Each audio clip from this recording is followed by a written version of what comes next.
ಕರ್ನಾಟಕದ ಮುಖ್ಯಮಂತ್ರಿಯಾಗಿ ಡಿ.ಕೆ. ಶಿವಕುಮಾರ್ ಪದಗ್ರಹಣ ಮಾಡಿದ್ದಾರೆ. ಈ ಸಂದರ್ಭದಲ್ಲಿ ಸಚಿವ ಸಂಪುಟದ ಮೊದಲ ವಿಕೆಟ್ ಪತನವಾಗಿದೆ.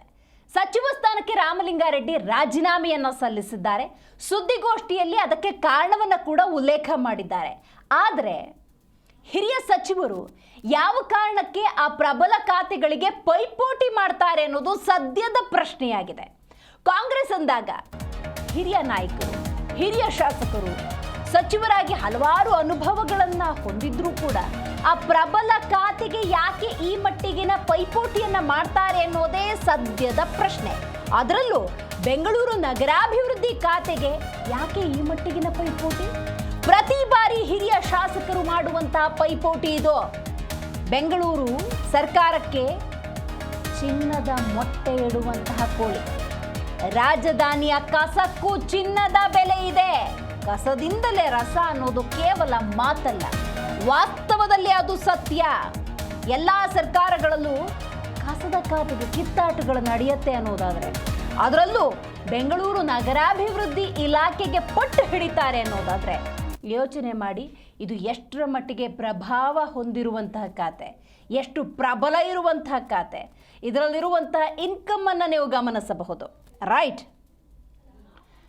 ರಾಮಲಿಂಗಾರೆಡ್ಡಿ ಅವರು ಯಾವ ಕಾರಣಕ್ಕೆ ತಾನು ರಾಜೀನಾಮೆಯನ್ನು ಸಲ್ಲಿಸ್ತಿದ್ದೇನೆ ಅನ್ನೋದನ್ನು ಕೂಡ ಸುದ್ದಿಗೋಷ್ಠಿಯಲ್ಲಿ ಬಹಳ ಸ್ಪಷ್ಟವಾಗಿ ಹೇಳಿದ್ದಾರೆ. 1973ರಿಂದ ನಾನು ರಾಜಕೀಯದಲ್ಲಿದ್ದೇನೆ, ಸುದೀರ್ಘ 53 ವರ್ಷಗಳ ರಾಜಕೀಯ. ಆದರೆ 2023ರಲ್ಲಿ ನಾವು ಬಹಳ ದೊಡ್ಡ ಮ್ಯಾಂಡೇಟನ್ನು ಪಡೆದುಕೊಂಡಾಗ ಸ್ವತಃ ಸಿದ್ದರಾಮಯ್ಯನವರು ಕರೆದು ಬೆಂಗಳೂರು ನಗರಾಭಿವೃದ್ಧಿ ಖಾತೆಯನ್ನು ಕೊಡುವ ಬಗ್ಗೆ ಪ್ರಸ್ತಾಪ ಮಾಡಿದ್ರು. ಆದರೆ ಸಿಕ್ಕಿದ್ದು ಸಾರಿಗೆ ಇಲಾಖೆ, ಮುಜರಾಯಿ ಇಲಾಖೆ. 2025ರ ಆಸುಪಾಸ್ನಲ್ಲಿ ಸಂಪುಟದ ಪುನರ್ರಚನೆ, ಡಿ.ಕೆ. ಶಿವಕುಮಾರ್ ಮುಖ್ಯಮಂತ್ರಿಯಾಗಿ ಹೊರ ಹೊಮ್ತಾರೆ ಎನ್ನುವಂಥ ಸನ್ನಿವೇಶದಲ್ಲೂ ಕೂಡ ಸ್ವತಃ ಡಿ.ಕೆ. ಶಿವಕುಮಾರ್ ಮಾತಾಡಿದ್ದಾರೆ ನನ್ನ ಜೊತೆ. ನಿಮಗೆ ಬೆಂಗಳೂರು ನಗರಾಭಿವೃದ್ಧಿ ಇಲಾಖೆಯನ್ನು ಒದಗಿಸ್ತೀವಿ ಅಂತ. ಆದರೆ ಈಗ ಸ್ವತಃ ಮುಖ್ಯಮಂತ್ರಿಯಾಗಿ ಡಿ.ಕೆ. ಶಿವಕುಮಾರ್ ಆ ಸ್ಥಾನದಲ್ಲಿ ಕೂತಾಗಲೂ ಕೂಡ ನನಗೆ ಆ ಖಾತೆಯನ್ನು ಯಾಕೆ ಕೊಡ್ತಾ ಇಲ್ಲ, ಆತ್ಮಸಾಕ್ಷಿಗೆ ವಿರುದ್ಧವಾಗಿ ನನಗೆ ಕೆಲಸ ಮಾಡೋದು ಅಸಾಧ್ಯ ಆಗ್ತಾ ಇದೆ, ಹಾಗಾಗಿ ಕೊಟ್ಟ ಮಾತನ್ನು ಉಳಿಸ್ಕೊಂಡಿಲ್ಲ, ನನಗೆ ಬೇಸರ ಆಗಿದೆ, ನಾನು ರಾಜೀನಾಮೆ ಕೊಡ್ತಾ ಇದ್ದೀನಿ. ಇದು ರಾಮಲಿಂಗಾರೆಡ್ಡಿ ಅವರು ಆಡಿರುವಂತಹ ಮಾತು. ಮತ್ತೊಂದು ಬ್ರೇಕಿಂಗ್ ಅಪ್ಡೇಟ್ ಬರ್ತಾ ಇದೆ. ಸರ್ಕಾರಕ್ಕೆ ಹೆಚ್ಚು ಆದಾಯ ತರುವಂತಹ ಖಾತೆ. ಡಿ.ಕೆ. ಶಿವಕುಮಾರ್, ಕೆ.ಜೆ. ಜಾರ್ಜ್ ಕೂಡ ಪೈಪೋಟಿಯನ್ನು ನಡೆಸಿದ್ರು. ಈ ಹಿಂದೆ ಬೆಂಗಳೂರು ನಗರಾಭಿವೃದ್ಧಿ ಸಚಿವರು ಯಾರಿದ್ರು? ಕರ್ನಾಟಕದ ಮುಖ್ಯಮಂತ್ರಿ ಸ್ಥಾನವನ್ನು ಅಲಂಕರಿಸಿರುವಂತಹ ಇದೇ ಡಿ.ಕೆ. ಶಿವಕುಮಾರ್ ಬೆಂಗಳೂರು ನಗರಾಭಿವೃದ್ಧಿ ಇಲಾಖೆಯ ಸಚಿವರಾಗಿ ಕಾರ್ಯವನ್ನು ನಿರ್ವಹಿಸಿದ್ರು. ಇದೀಗ ರಾಮಲಿಂಗಾರೆಡ್ಡಿ ತೀವ್ರ ಪೈಪೋಟಿಯನ್ನು ಮಾಡ್ತಾ ಇದ್ದಾರೆ. ಕೆ.ಜೆ. ಜಾರ್ಜ್ ಕೂಡ ಈ ಖಾತೆ ಬೇಕು ಅನ್ನುವಂಥ ನಿಟ್ಟಿನಲ್ಲಿ ಪ್ರಬಲ ಪೈಪೋಟಿಯನ್ನು ಒಡ್ಡಿದ್ರು. ಜಿಬಿಎ ವ್ಯಾಪ್ತಿಯ ಪಂಚಪಾಲಿಕೆಗಳಲ್ಲಿ ಅತಿ ಹೆಚ್ಚು ಅನುದಾನ ಲಭ್ಯ ಆಗುತ್ತೆ. ಸಾವಿರಾರು ಕೋಟಿ ರೂಪಾಯಿ ಅದು ಯೋಜನೆಗಳ ಆಗರ. ಇದು ಅಂದಾಜು 50,000 ಕೋಟಿ ರೂಪಾಯಿ ಯೋಜನೆ ಅನುದಾನ ಲಭ್ಯವಾಗುತ್ತೆ. ಅಂದರೆ ಈ ಖಾತೆ ಯಾಕೆ ಬೇಡ? ಪ್ರತಿಯೊಬ್ಬರು ಕೂಡ, ವಿಶೇಷವಾಗಿ ಬೆಂಗಳೂರಿನ ಸಚಿವರು, ಬೆಂಗಳೂರಿನ ಹಿರಿಯ ಶಾಸಕರು, ಹಿರಿಯ ಕಾಂಗ್ರೆಸ್ನ ಶಾಸಕರು ಈ ಖಾತೆಗೆ ಪಟ್ಟು ಹಿಡಿದಿರುವ ಹಲವಾರು ಹಿಸ್ಟ್ರಿಗಳಿದ್ದಾವೆ. ರೈಟ್, ಇಂತಹ ಸಂದರ್ಭದಲ್ಲಿ ಮುಖ್ಯಮಂತ್ರಿ ಡಿ.ಕೆ. ಶಿವಕುಮಾರ್ ಯಾವ ರೀತಿಯ ನಿರ್ಧಾರವನ್ನು ತೆಗೆದುಕೊಳ್ತಾರೆ ಅನ್ನೋದು ಬಹಳ ಮುಖ್ಯ. 2023ರ ಸಂದರ್ಭದಲ್ಲೂ ಕೂಡ ಬೆಂಗಳೂರು ನಗರಾಭಿವೃದ್ಧಿ ಅಂತ ಹೇಳಿದ್ರು, ಸಾರಿಗೆ ಇಲಾಖೆ, ಮುಜರಾಯಿ ಇಲಾಖೆ ಕೊಟ್ಟರು. ಈಗಲೂ ಕೂಡ ಬೆಂಗಳೂರು ನಗರಾಭಿವೃದ್ಧಿ ಅಂತ ಅನ್ಕೊಂಡಿದ್ರೆ ಜಲಸಂಪನ್ಮೂಲ ಕೊಟ್ಟಿದ್ದಾರೆ, ನುಡಿದಂತೆ ನಡೀತಾ ಇಲ್ಲ. ಇದೇ ವಿಚಾರವನ್ನು ರಾಮಲಿಂಗಾರೆಡ್ಡಿಯವರು ಪ್ರಸ್ತಾಪ ಮಾಡಿರೋದು. ಬಟ್ ಇಂಥ ಸಿಚುವೇಶನನ್ನು ಡಿ.ಕೆ. ಶಿವಕುಮಾರ್ ಯಾವ ರೀತಿ ನಿಭಾಯಿಸ್ತಾರೆ ಅಂತ ಒಂದು ಅರ್ಥ ಮಾಡ್ಕೋಬೇಕು. ಕಾಂಗ್ರೆಸ್ನಲ್ಲಿ ಬಹುತೇಕ ಎಲ್ಲ ಸಚಿವರು, ಶಾಸಕರು ಎಜುಕೇಟೆಡ್ಸ್ ಇದ್ದಾರೆ, ಶಿಕ್ಷಣವನ್ನು ಹೊಂದಿದ್ದಾರೆ.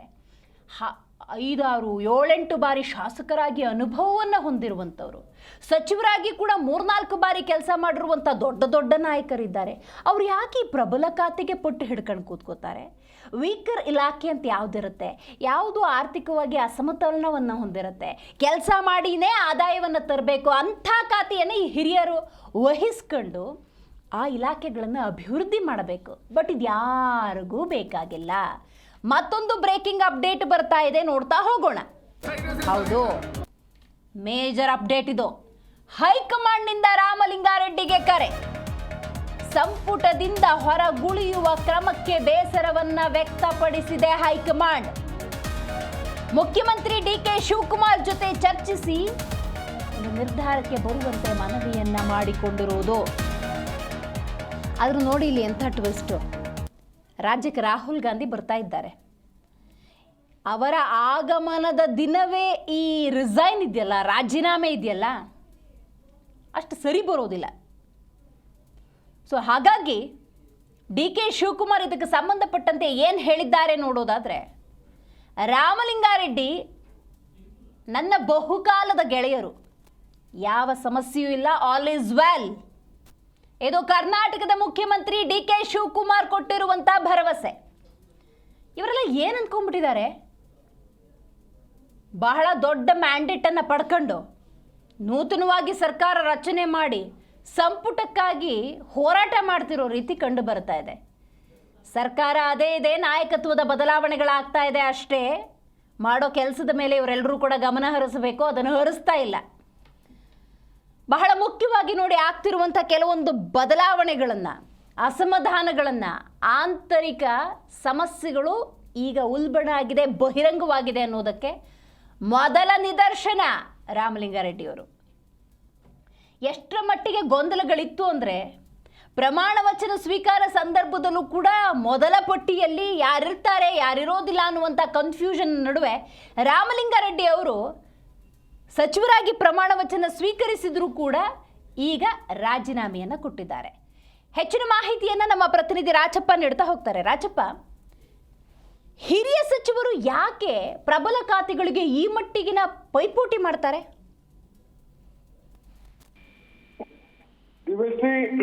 ಇದು ಪ್ರಬಲ ಖಾತೆಗೆ ಪೈಪೋಟಿ ಮಾಡ್ತಾರೆ ಅಂತ ಹೇಳಿ ಬರೋದಿಲ್ಲ. ಯಾಕಂದ್ರೆ ಕಳೆದ ಬಾರಿ ಅವರು ಹಿರಿಯ ಸಚಿವರಾಗಿದ್ದು ಸಹ ಸಾರಿಗೆ ಮತ್ತು ಮುಜರಾಯಿ ಇಲಾಖೆ ನಿರ್ವಹಣೆ ಮಾಡಿದ್ರು. ಬಹುತೇಕ ಸಾರಿಗೆ ಮತ್ತು ಮುಜರಾಯಿ ಇಲಾಖೆನ ಆ ಹೊಸದಾಗಿ ಬಂದಂತ ಸಚಿವರುಗಳಿಗೆ ಕೊಡ್ತಾರೆ. ಹಿಂದೆನೂ ಸಹ ಸಿದ್ದರಾಮಯ್ಯ ಅವರು ಭರವಸೆಯನ್ನು ಕೊಟ್ಟಿದ್ರು, ರಾಮಲಿಂಗಾರೆಡ್ಡಿಗೆ ಈ ಒಂದು ಖಾತೆ ನಿರ್ವಹಣೆ ಮಾಡ್ಕೊಳ್ಳಿ, ಅನಿವಾರ್ಯ ಇದೆ ಅಂತ ಅನ್ನೋದ್ರ ಮನವರಿಕೆ ಮಾಡಿಕೊಟ್ಟು ಅವ್ರಿಗೆ ಖಾತೆಯನ್ನು ಕೊಟ್ಟಿದ್ರು.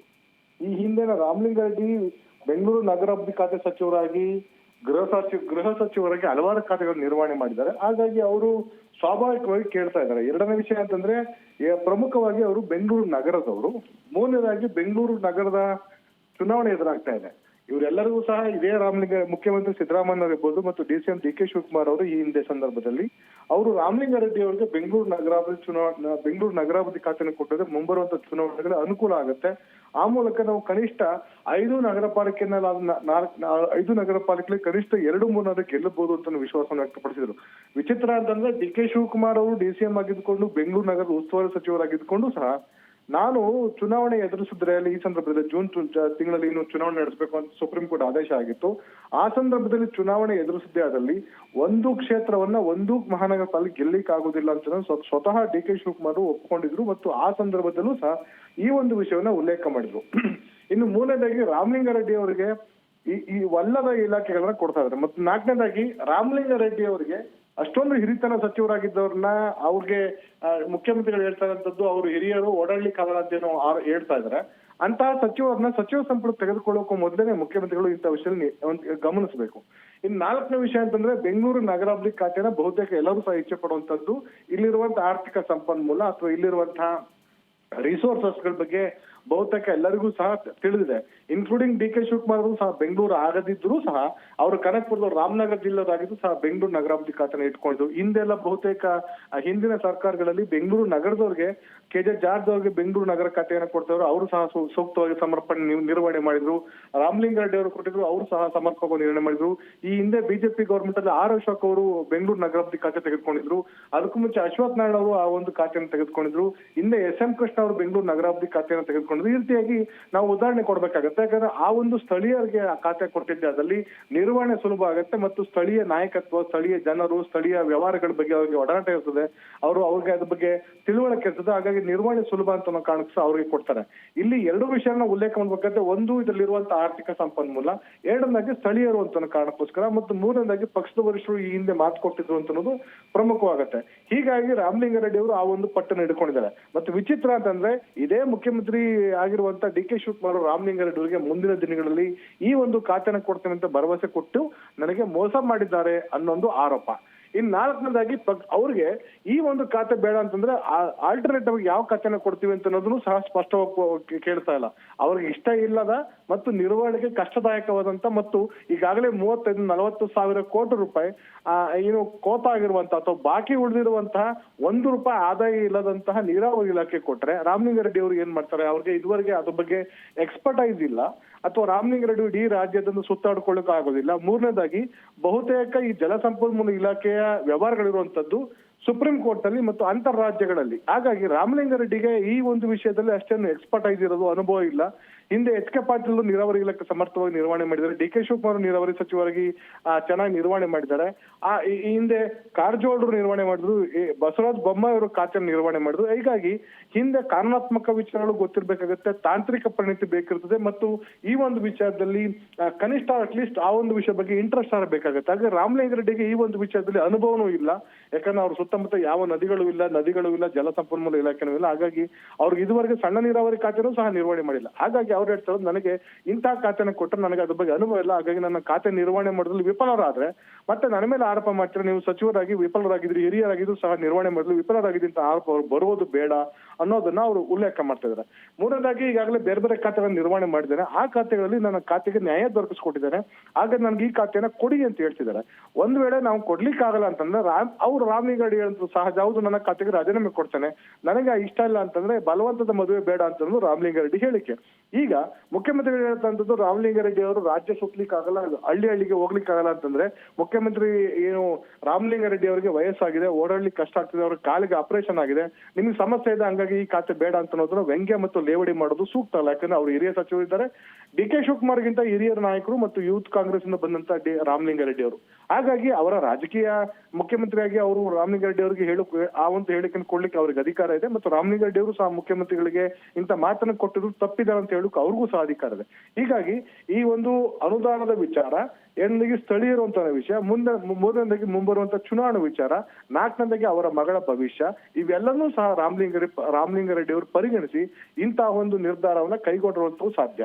ಇನ್ನು ಮತ್ತೊಂದು ಮಹತ್ವ ಅಂದ್ರೆ ರಾಮಲಿಂಗಾರೆಡ್ಡಿ ಅವರು ರಾಜೀನಾಮೆ ಪತ್ರವನ್ನ ಕೊಟ್ಟಿರುವಂತದ್ದು ಇರ್ಬೋದು. ಒಂದ್ ವೇಳೆ ನಿನ್ನೆ ಮುಖ್ಯಮಂತ್ರಿಗಳಿಗೆ ಭೇಟಿ ಮಾಡಿ ರಾಮಲಿಂಗಾರೆಡ್ಡಿ ವಿಧಾನಸೌಧದಲ್ಲಿ ನಾನು ರಾಜೀನಾಮೆ ಕೊಡ್ತೇನೆ ಅಂತ ಸಂದರ್ಭದಲ್ಲಿ ಅವರು ಪಕ್ಷದ ವರಿಷ್ಠರನ್ನು ಮಾತನಾಡ್ತೇನೆ ಅಂತ ಹೇಳಿದ್ರು. ಅದ್ರ ಮಾತನಾಡಿದ ನಂತರ ರಾಮಲಿಂಗಾರೆಡ್ಡಿಗೆ ನಿನ್ನೆ ಸಂಜೆನೂ ಸಹ ಮುಖ್ಯಮಂತ್ರಿಗಳು ಕರೆ ಮಾಡಿ ನಾನು ಪಕ್ಷದ ವರಿಷ್ಠರಿಗೆ ಹೇಳಿದ್ದೇನೆ, ಅವರು ಯಾವುದೇ ಕಾರಣಕ್ಕೂ ಖಾತೆ ಬದಲಾವಣೆ ಮಾಡ್ಲಿಕ್ಕೆ ಆಗೋದಿಲ್ಲ ಅಂತ ಹೇಳಿದ್ರು. ಆಗ ರಾಮಲಿಂಗಾರೆಡ್ಡಿ ಅವರು ಸಂಜೆನೇ ರಾಜೀನಾಮೆ ಪತ್ರ ರವಾನೆ ಮಾಡಬಹುದು. ಇಂದು ಮಾಧ್ಯಮಗಳ ಪತ್ರಿಕಾಗೋಷ್ಠಿ ಕರೆದು ನನಗೆ ಸಚಿವ ಸ್ಥಾನ ಕೊಟ್ಟಿದ್ದಕ್ಕೆ ಧನ್ಯವಾದಗಳು, ನಾನು ಪಕ್ಷದ ಕಾರ್ಯಕರ್ತನಾಗಿರ್ತೇನೆ, ನನಗೆ ಹಾಗೆ ಹೀಗೆ ಅಂತ ಇಷ್ಟುಂತ ಕಥೆ ಮತ್ತು ಪುರಾಣಗಳನ್ನ ರಾಜೀನಾಮೆ ಪತ್ರದಲ್ಲಿ ಬರಲಿಕ್ಕೆ ಬರೋದಿಲ್ಲ.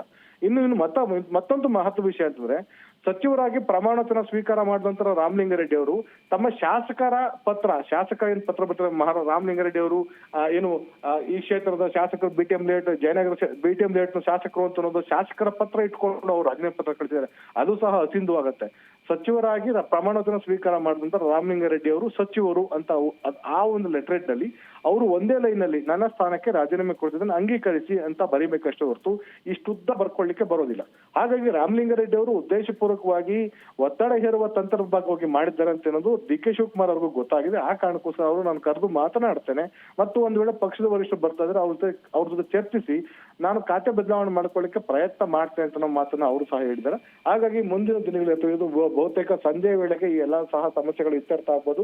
ಹಾಗಾಗಿ ರಾಮಲಿಂಗಾರೆಡ್ಡಿ ಅವ್ರನ್ನ ಭೇಟಿ ಮಾಡ್ಲಿಕ್ಕೆ ತಾಜ್ ಬಸ್ ಸ್ಟ್ಯಾಂಡ್ ಹೋಟ್ಲಿಗೆ ಶಾಂಗ್ರಿಲಾ ಹೋಟ್ಲಿಗೆ ಮಧ್ಯಾಹ್ನ 1:15ಗೆ ರಾಹುಲ್ ಗಾಂಧಿ ಅವರು ಬರ್ತಾ ಇದ್ದಾರೆ. ಮಲ್ಲಿಕಾರ್ಜುನ್ ಖರ್ಗೆ ಅವರು ನಾಮಪತ್ರ ಸಲ್ಲಿಸಕ್ಕೆ 1 ಗಂಟೆಗೆ ವಿಧಾನಸೌಧಕ್ಕೆ ಬರ್ತಿದ್ದಾರೆ. ಅದಾದ ನಂತರ ಅವರ ಶಾಸಕಾಂಗ ಸಭೆ ಕಚೇರಿ ಇರ್ಬೋದು ಅಥವಾ ಶಾಂಗ್ರಿಲಾ ಹೋಟ್ಲ್ ಇರ್ಬೋದು, ಎಲ್ಲ ಒಂದ್ ಕಡೆ ಕೂತು ಈ ಒಂದು ವಿಷಯನ ಚರ್ಚಿಸಿ ತೀರ್ಮಾನವನ್ನು ಕೈಗೊಂಡು ಮಧ್ಯಾಹ್ನದ ವೇಳೆಗೆ ಬಹುತೇಕ ಈ ಒಂದು ಸಮಸ್ಯೆಯನ್ನು ಇತ್ಯರ್ಥ ಮಾಡಬಹುದು. ಒಂದು ವೇಳೆ ಅದು ಆಗದಿದ್ದಲ್ಲಿ ರಾಮಲಿಂಗಾರೆಡ್ಡಿ ಅವರು ತಮ್ಮ ನಿರ್ಧಾರವನ್ನ ಪಕ್ಷದ ವರಿಷ್ಠರು ಯಾವ ಮನವೊಲಿಸ್ತಾರೆ ಅದಕ್ಕೆ ಸಹಮತಿ ವ್ಯಕ್ತಪಡಿಸ್ತಾರ ಅಥವಾ ಬೇರೆ ಯಾವ್ದಾರ ಖಾತೆಯನ್ನು ತೆಗೆದುಕೊಳ್ಳಿಕ್ಕೂ ಸಹ ಅವರು ಒಪ್ಪಂದ ಸೂಚಿಸ್ತಾರ ಅಥವಾ ನಿಜವಾಗ್ಲೂ ಅವರ ನಿರ್ಧಾರ ಆಚಾರವಾಗಿದ್ರೆ ಅವ್ರ ರಾಜೀನಾಮೆಯನ್ನು ಸಲ್ಲಿಕೆ ಮಾಡಿ ಅವ್ರ ಖಾತೆಯಿಂದ ಹಿಂದೆ ಸರಿತಾರ ಅಂತ ಸಹ ಇನ್ನು ಕೆಲವೇ ಗಂಟೆಗಳಲ್ಲಿ ಗೊತ್ತಾಗಿದೆ. ದಿವ್ಯಶ್ರೀ, ಈ ಅಸಮಾಧಾನ ಅನ್ನೋದು ರಾಮಲಿಂಗಾರೆಡ್ಡಿ ಅವರಿಗೆ ಅಷ್ಟೇ ಸೀಮಿತವಾಗಿದೆ ಅಂತ, ಏಕೆಂದ್ರೆ ಇದೇ ಪೋಸ್ಟ್ಗೆ KG ಜಾರ್ಜ್ ಅವರು ಕೂಡ ತಮ್ಮ ಪ್ರಯತ್ನವನ್ನ ಮಾಡಿದ್ರು. ರೈಟ್ ನಾವು ಸಿಚುವೇಶನ್ ನೋಡಿದ್ರೆ ರಾಮಲಿಂಗಾರೆಡ್ಡಿ ಬಹಿರಂಗವಾಗಿ ಅಸಮಾಧಾನ ಹೊರ ಹಾಕಿದ್ದಾರೆ. ಉಳಿದಂತಹ 9-10 ಮಂದಿ ಕೊಟ್ಟಿರುವಂಥ ಖಾತೆಗೆ ಸಮಾಧಾನದಲ್ಲಿದ್ದಾರಾ ಅಥವಾ ಅವರು ಕೂಡ ಬಹಿರಂಗವಾಗಿ ಏನಾದರೂ ಅಸಮಾಧಾನ ಹೊರಹಾಕುವಂಥ ಸಾಧ್ಯತೆ ಇದೆಯಾ?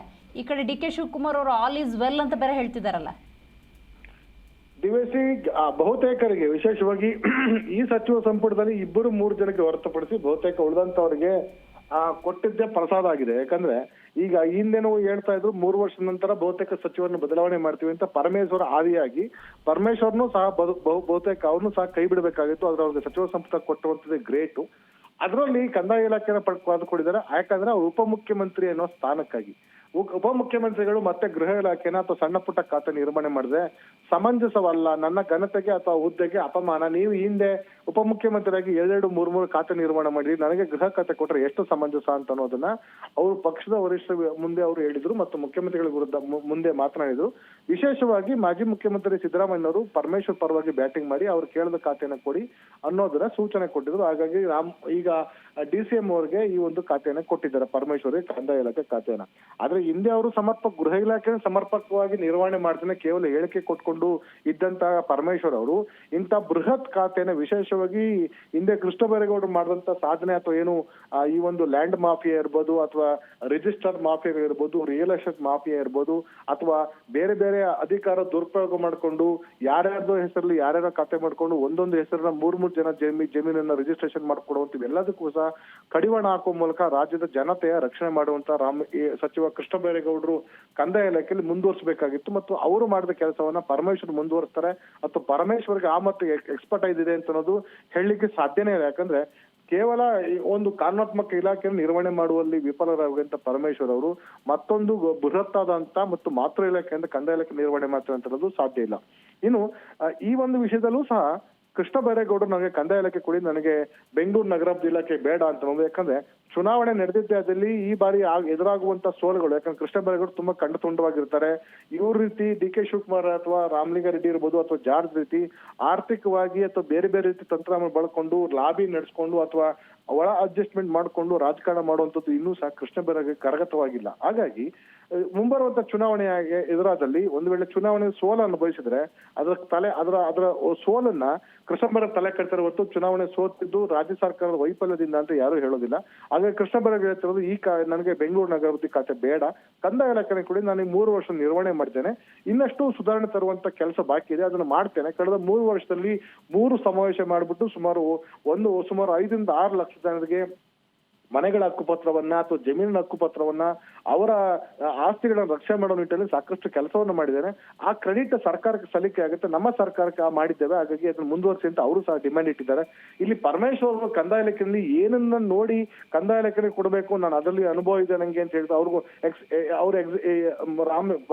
ಪರಮೇಶ್ವರ್ ಅವರು ಕೇಳಿ ಅಗ್ರಿಕಲ್ಚರ್ ಡಿಪಾರ್ಟ್ಮೆಂಟ್ ಅಲ್ಲಿ ಎಕ್ಸ್ಪರ್ಟ್ MSc ಗ್ರಾಜುಯೇಟ್ ಮತ್ತೆ ಡಾಕ್ಟರೇಟ್ ಪಡ್ಕೊಂಡಿರೋದು ಅಗ್ರಿಕಲ್ಚರ್ ಡಿಪಾರ್ಟ್ಮೆಂಟ್. ಅವ್ರಿಗೆ ಸೂಕ್ತವಾದಂತದ್ದು ಕೇವಲ ಕೈಗಾರಿಕೆ ಕೃಷಿ ಇಲಾಖೆ, ಅದನ್ನು ಹೊರತುಪಡಿಸಿ ಕಂದಾಯ ಇಲಾಖೆ ಕೊಡಲಾಗಿದೆ. ಹಾಗಾಗಿ ಇಲ್ಲೂ ಸಹ ಹಲವಾರು ಆರೋಪಗಳಿವೆ. ಜಾರ್ಜ್ ಅವರು ಬೆಂಗಳೂರು ನಗರಾಭಿವೃದ್ಧಿ ಖಾತೆ ಹಿಂದೆ ತೆಗೆದುಕೊಂಡಿದ್ರು, ಈಗ ಅವರು ಇಂಧನ ಖಾತೆ ನಿರ್ವಹಣೆ ಮಾಡಿದ್ದಾರೆ. ಕಳೆದ 3 ವರ್ಷಗಳಲ್ಲಿ ಈ ಒಂದು ಶಕ್ತಿ ಯೋಜನೆ ತುಂಬಾ ಯಶಸ್ವಿಯಾಗಿ ಅಥವಾ ಏನು ಗ್ಯಾರಂಟಿ ಯೋಜನೆಯಲ್ಲಿ ಏನು ಗೃಹ ಭಾಗ್ಯ ಯೋಜನೆ ಅಥವಾ ಗೃಹ ಯೋಜನೆಯನ್ನ ಯಶಸ್ವಿಯಾಗಿ ನಿರ್ವಹಣೆ ಮಾಡ್ಕೊಂಡ್ ಬಂದಿರುವಂತಹ ಈ ಕೀರ್ತಿ ಇಂಧನ ಸಚಿವ ಅಂತ ಜಾರ್ಜ್ ಸಲ್ಲುತ್ತೆ. ಹಾಗಾಗಿ ಅವರು ಆ ಖಾತೆಯನ್ನು ಮುಂದುವರಿಸಿ ಅಂತ ಹೇಳ್ತಾರೆ. ಮತ್ತು ಪಕ್ಷದ ವರಿಷ್ಠರು ಜಾರ್ಜ್ ಅವರು ಕೇಳಿ ಅವರು ಜಾರ್ಜ್ ಅವರು ಸೋನಿಯಾ ಗಾಂಧಿ ಅವರ ಅಥವಾ ಹೈಕಮಾಂಡ್ ಅವರ ಕೃಪಾ ಕಟಾಕ್ಷದಲ್ಲಿರುವಂತವ್ರು. ಹಾಗಾಗಿ ಅವ್ರು ಹೇಳಿದ ಖಾತೆಯನ್ನು ಕೊಟ್ಟಿದ್ದಾರೆ.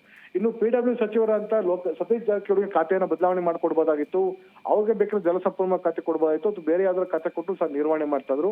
ಅವ್ರಿಗೆ ಏನು ಅವ್ರಿಗೆ ಹಿಂದಿನ ಖಾತೆಯನ್ನು ಕೊಡಲಾಗಿದೆ. ಆದ್ರೆ ಅರಣ್ಯ ಸಚಿವರಂತ ಈಶ್ವರ ಖಂಡ್ರೆ ಅವ್ರಿಗೆ ಖಾತೆ ಬದಲಾವಣೆ ಮಾಡಿಕೊಟ್ಟಿದ್ದಾರೆ, ಅದು ಪ್ರಿಯಾಂಕ ಖರ್ಗೆ ಬಳಿ ಇದ್ದಂತ ಖಾತೆಯನ್ನ. ಹಾಗಾಗಿ ಈ ರೀತಿ ಬೇರೆ ಬೇರೆ ಆರೋಪಗಳಿರ್ತವೆ. ಈಗ ಈ ಒಂದು ವಿಷಯದಲ್ಲೂ ಸಹ ಜಾರ್ಜ್ ಅವರು ಬೆಂಗಳೂರು ನಗರಾಭಿವೃದ್ಧಿ ಖಾತೆಯನ್ನ ಕೇಳಲಿಲ್ಲ, ನಮ್ಗೆ ಇಂಧನ ಖಾತೆನ ಮುಂದುವರಿಸಿ ಅಂತ ಹೇಳಿ ಅವ್ರಿಗೆ ಅದೇ ಖಾತೆನ ಕೊಟ್ಟಿದ್ದಾರೆ. ಹಾಗಾಗಿ ರಾಮಲಿಂಗಾರೆಡ್ಡಿ ಈ ಒಂದು ಇದಕ್ಕೆ ಪಟ್ಟಿ ಇಟ್ಕೊಂಡಿದ್ದಾರೆ. ಬೈರತಿ ಸುರೇಶ್ ಅವರು ಬೆಂಗಳೂರು ಆಗಿದ್ದಾರೆ. ಬೈರತಿ ಸುರೇಶ್ ಅವ್ರಿಗೂ ಸಹ ರಾಮಲಿಂಗಾರೆಡ್ಡಿ ನಿರ್ವಹಣೆ ಮಾಡಿದ ಖಾತೆಯನ್ನು ಕೊಟ್ಟಿದ್ದಾರೆ. ಹಿಂದೆ ಬೈರತಿ ಸುರೇಶ್ ಅವರು ನಗರಾಭಿವೃದ್ಧಿ ಖಾತೆಯನ್ನು ನಿರ್ವಹಣೆ ಮಾಡಿದ್ರು, ಅದನ್ನ ಈಗ ಯತೀಂದ್ರ ಸಿದ್ದರಾಮಯ್ಯ ಕೊಟ್ಟಿದ್ದಾರೆ. ಯತೀಂದ್ರ ಸಿದ್ದರಾಮಯ್ಯಗೆ ರಾಜಕೀಯ ಅನುಭವ ಮತ್ತು ಈ ಸಚಿವರಾಗಿ ಯಾವುದೇ ಅನುಭವ ಇಲ್ಲ, ಆದ್ರೂ ಸಹ ಅವರಿಗೆ ನಗರಾಭಿವೃದ್ಧಿ ಖಾತೆಯನ್ನು ಕೊಟ್ಟಿದ್ದಾರೆ. ಹಾಗಾಗಿ ಈ ರೀತಿ ಬೇರೆ ಬೇರೆ ಲೆಕ್ಕಾಚಾರಗಳು ಕೇಳಿ ಬರ್ತಾ ಇದೆ. ಈ ಒಂದು ಕಾರಣಕ್ಕೋಸ್ಕರ ರಾಮಲಿಂಗಾರೆಡ್ಡಿ ಅವರ ಮುಂಬರುವಂತ ಚುನಾವಣೆ ಸ್ಥಳೀಯರು ಅಂತ ಅನ್ನೋ ಕಾರಣಕ್ಕೋಸ್ಕರ ಮತ್ತು ಅವ್ರು ಕೊಟ್ಟಂತ ಮಾತನ್ನ ಉಳಿಸ್ಕೊಳ್ಳೋ ಕಾರಣಕ್ಕೋಸ್ಕರ ತಮ್ಮ ಖಾತೆ ಕೊಡಿ ಅಂತ ಹೇಳ್ತಾರೆ. ನಿಜಕ್ಕೂ ಅವರ ಖಾತೆಗೆ ಸಹಮತ ಇಲ್ಲದಿದ್ದಲ್ಲಿ ರಾಜೀನಾಮೆ ಕೊಟ್ಟು ಅವ್ರು ಹೊರಬರ್ಬೇಕಾಗತ್ತೆ. ಅದನ್ನ ಮುಖ್ಯಮಂತ್ರಿಗಳು ಅಂಗೀಕಾರ ಮಾಡಿಕೊಂಡು ಅವ್ರನ್ನ ಬಿಡುಗಡೆ ಮಾಡ್ಬೇಕಾಗತ್ತೆ.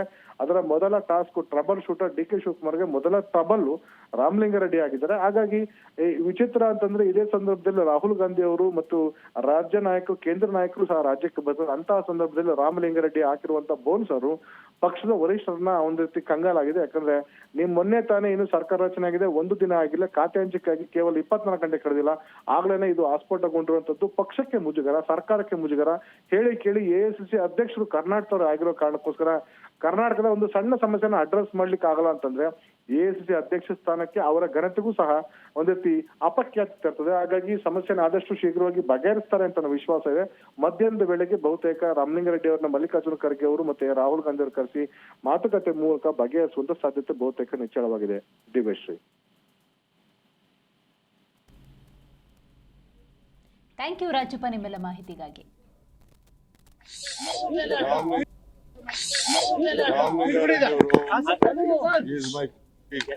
ಸೀನಿಯರ್ ಲೀಡರ್ ಅವರು ಪಾಪ ಹಳ್ಳಿಲೆಲ್ಲ ಹೋಗಿ ನಾನು ಕೆಲಸ ಮಾಡಕ್ ಆಗಲ್ಲ, ಬೇರೆ ಯಾವ್ದಾದ್ರು ಒಂದು ಕೊಡಿ ಅನ್ನೋದು ಒಂದು ಅವ್ರ ಅಭಿಲಾಷೆ ಇದೆ. ಅವ್ರ ಚರ್ಚೆ ಮಾಡಿ ಸಾರ್ಟ್ ಔಟ್ ಮಾಡ್ತೀನಿ. Nothing to worry. He is a great friend. We are very closest friend among the cabinet. We will sort out. He is my pick. He is a senior leader. ಅವರು ಪಾಪ ಹಳ್ಳಿಲೆಲ್ಲ ಹೋಗಿ ನಾನು ಕೆಲಸ ಮಾಡಕ್ ಆಗಲ್ಲ, ಬೇರೆ ಯಾವ್ದಾದ್ರು ಒಂದು ಕೊಡಿ ಅನ್ನೋದು ಒಂದು ಅವ್ರ ಅಭಿಲಾಷೆ ಇದೆ. ಅವ್ರ ಚರ್ಚೆ ಮಾಡಿ ಸಾರ್ಟ್ ಔಟ್ ಮಾಡ್ತೀನಿ. Nothing to worry. He is a great friend. We are very closest friend among the cabinet. We will sort out. He is my pick. He is a senior leader. ಅವರು ಪಾಪ ಹಳ್ಳಿಲೆಲ್ಲ ಹೋಗಿ ನಾನು ಕೆಲಸ ಮಾಡಕ್ ಆಗಲ್ಲ, ಬೇರೆ ಯಾವ್ದಾದ್ರು ಒಂದು ಕೊಡಿ ಅನ್ನೋದು ಒಂದು ಅವ್ರ ಅಭಿಲಾಷೆ ಇದೆ. ಅವ್ರ ಚರ್ಚೆ ಮಾಡಿ ಸಾರ್ಟ್ ಔಟ್ ಮಾಡ್ತೀನಿ. Nothing to worry. He is a great friend. We are very closest friend among the cabinet. We will sort out. He is my pick. He is a senior leader. ಅವರು ಪಾಪ ಹಳ್ಳಿಲೆಲ್ಲ ಹೋಗಿ ನಾನು ಕೆಲಸ ಮಾಡಕ್ ಆಗಲ್ಲ.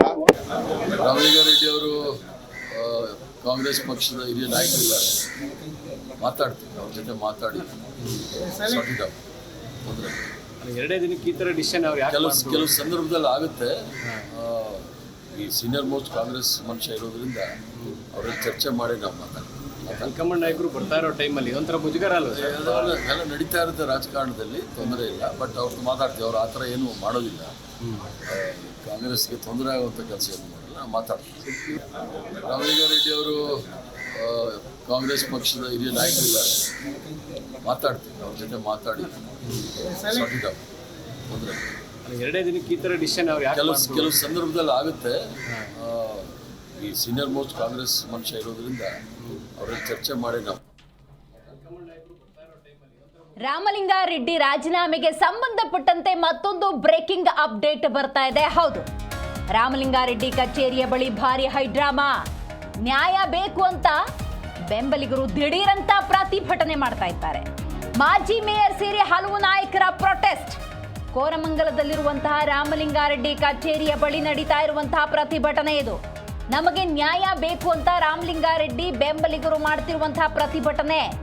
ರಾಮಲಿಂಗಾರೆಡ್ಡಿ, ನನಗೆ ಬಹುಕಾಲದ ಗೆಳೆಯರು, ಆ ಸಮಸ್ಯೆಯನ್ನ ಬಗೆಹರಿಸ್ತೀವಿ ಅಂತ ಒಂದು ಕಡೆ ಮುಖ್ಯಮಂತ್ರಿ DK ಶಿವಕುಮಾರ್ ಹೇಳ್ತಾ ಇದ್ರೆ, ಮಗದೊಂದು ಕಡೆ ನೀವು ಗಮನಿಸಬಹುದು ರಾಮಲಿಂಗಾರೆಡ್ಡಿ ಕಚೇರಿಯ ಬಳಿ ಯಾವ ರೀತಿ ಭಾರಿ ಹೈಡ್ರಾಮಾ ನಡೀತಾ ಇದೆ ಅಂತ.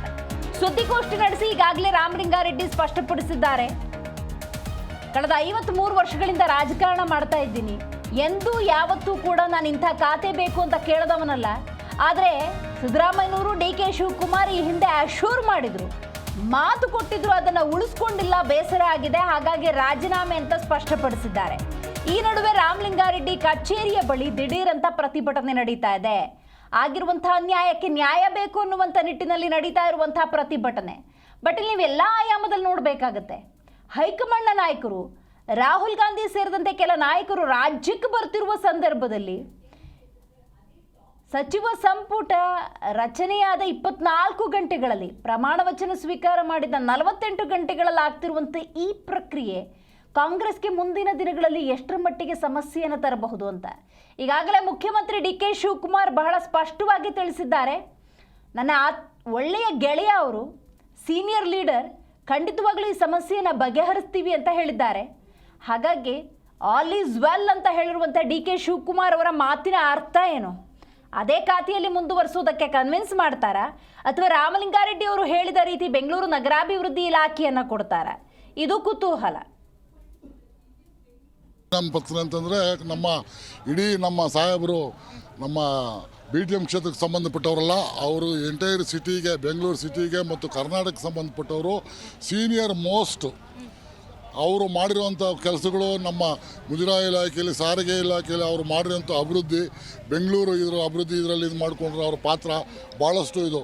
ನಮ್ಮ DK ಶಿವಕುಮಾರ್ ಸಾಹೇಬರು, ನಮ್ಮ ಸಿದ್ದರಾಮಯ್ಯ ಸಾಹೇಬರು ಅವರೇ ಹೇಳಿದ್ರು ಬೆಂಗಳೂರಿನ ಪಿತಾಮಹ ನಮ್ಮ ರಾಮಲಿಂಗಾರೆಡ್ಡಿ ಅವರು ಅಂತ. ಅದೇ ರೀತಿ DK ಶಿವಕುಮಾರ್ ಡಬಲ್ ಇದು ಬಂದಿದೆಯಲ್ಲ, ಡಬಲ್ ಡೆಕ್ಕರ್ದು ಇದು ಒಂದು ಕೆಳಗಡೆ ರೈಲು, ಮೆಟ್ರೋ ಮತ್ತು ಅದ್ರ ಕೆಳಗಡೆ ಬಸ್ ಸಂಚಾರ, ಇದ್ರದ್ದು ಟ್ರಾಫಿಕ್ ಸಂಚಾರ ನಿಯಂತ್ರಣ ಮಾಡೋದಕ್ಕೆ ಏನೇನು ಕ್ರಮಗಳು ಬೇಕೋ ಎಲ್ಲ ಕ್ರಮಗಳು ಅವ್ರು ತಗೊಂಡಿದ್ದಾರೆ. ಇಂಥವ್ರಿಗೆ ಅನುಭವ ಇರೋರಿಗೆ ಗಲ್ಲಿಯಲ್ಲೂ ಪ್ರತಿಯೊಬ್ಬ ಕಾರ್ಯಕರ್ತನೂ ಹೆಸರು ಹಿಡಿದು ಕಳೆಯುವಂಥ ಒಂದು ಉತ್ತಮ ನಾಯಕರು ನಮ್ಮ ನಾಯಕರು. ಅವರಿಗೆ ಈ ಥರ ಅವ್ರು ಉದಾಸೀನ ಮಾಡೋದು ಮಾಡಿ ನಂಗೆ ಭಾಳ ನೋವಿನ ಸಂಗತಿ ಆಗಿದೆ. ನಮ್ಮ ನಿರೀಕ್ಷೆ ಅನ್ನೋದಕ್ಕಿಂತಲೂ ಬೆಂಗಳೂರು ಜನರ ನಿರೀಕ್ಷೆ ಅಂತೆ ಅವರಿಗೆ ಕೊಡಬೇಕಿತ್ತು ಮೇಡಮ್. ನೋಡಿ, ಈ ಮೊದಲು ಸಹ ಸಾರಿಗೆ ಇಲಾಖೆಯನ್ನು ತಗೊಂಡಾಗ ಮೊದಲು ಸಹ ಸಾರಿಗೆ ಇಲಾಖೆಯನ್ನು ನಿಭಾಯಿಸಿದ್ರು, ಮತ್ತೆ ಸಾರಿಗೆ ಇಲಾಖೆಯನ್ನು ಕೊಟ್ಟಾಗಲೂ ಅವರು ಹೇಳಿದರು ನನಗೆ ಬೇರೆ ಖಾತೆ ಕೊಡಿ ಅಂತ. ಅವತ್ತು ಈಗಿನ ಮುಖ್ಯಮಂತ್ರಿಗಳಾದ DK ಶಿವಕುಮಾರ್ ಸಾಹೇಬರು ಮನೆಗೆ ಬಂದು ಹೇಳಿದರು, ಮುಂದೆ ನಾನೇ ಮುಖ್ಯಮಂತ್ರಿ ಆದಾಗ ನಿಮಗೆ ನಗರದ ಉಸ್ತುವಾರಿಯನ್ನು ಅಥವಾ ಬೆಂಗಳೂರು ನಗರಾಭಿವೃದ್ಧಿ ಖಾತೆಯನ್ನು ಕೊಡ್ತೀನಿ ಅಂತ ಒಂದು ಪ್ರಾಮಿಸ್ನ ಮಾಡಿದರು. ಸೊ ಆ ನಿಟ್ಟಿನಲ್ಲಿ ಇವತ್ತು ಆ ಖಾತೆ ಸಿಗ್ಬೋದು ಒಂದು ನಿರೀಕ್ಷೆಯಲ್ಲಿ ನಾವು ಇದ್ವಿ, ನಮ್ಮ ಸಾಹೇಬರು ಇದ್ದರು. ಬಟ್ ಇವತ್ತು ಆ ಖಾತೆಯನ್ನು ಬಿಟ್ಟು ಜಲಸಂಪನ್ಮೂಲವನ್ನು ಕೊಟ್ಟಿದ್ದಾರೆ. ಜಲಸಂಪನ್ಮೂಲ ಖಾತೆ ಅಂದರೆ ಅದರದ್ದೇ ಆದ ಅನುಭವ ಬೇಕಾಗುತ್ತೆ. ಬೆಂಗಳೂರಿನ ಮಟ್ಟದಲ್ಲಿ ಅವರು ಕೆಲಸ ಮಾಡಿರೋದ್ರಿಂದ, ಬೆಂಗಳೂರಿನ ಪಿತಾಮಹ ಆಗಿರೋದ್ರಿಂದ, ಬೆಂಗಳೂರು ರಾಜಕಾರಣಕ್ಕೆ ಅಂಟಿಕೊಂಡು 8 ಬಾರಿ ಶಾಸಕರಾಗಿರೋದ್ರಿಂದ, ಬೆಂಗಳೂರಿನ ನಾಡಿಮಿಡಿತ ಗೊತ್ತಿರೋದ್ರಿಂದ ಅವರಿಗೆ ಬೆಂಗಳೂರನ್ನೇ ಕೊಟ್ಟಿದ್ರೆ ಚೆನ್ನಾಗಿತ್ತು. ನಮ್ಮ ನಿರೀಕ್ಷೆ ಅನ್ನೋದಕ್ಕಿಂತಲೂ ಬೆಂಗಳೂರು ಜನರ ನಿರೀಕ್ಷೆ ಅಂತೆ ಅವರಿಗೆ ಕೊಡಬೇಕಿತ್ತು ಮೇಡಮ್. ನೋಡಿ, ಈ ಮೊದಲು ಸಹ ಸಾರಿಗೆ ಇಲಾಖೆಯನ್ನು ತಗೊಂಡಾಗ ಮೊದಲು ಸಹ ಸಾರಿಗೆ ಇಲಾಖೆಯನ್ನು ನಿಭಾಯಿಸಿದ್ರು, ಮತ್ತೆ ಸಾರಿಗೆ ಇಲಾಖೆಯನ್ನು ಕೊಟ್ಟಾಗಲೂ ಅವರು ಹೇಳಿದರು ನನಗೆ ಬೇರೆ ಖಾತೆ ಕೊಡಿ ಅಂತ.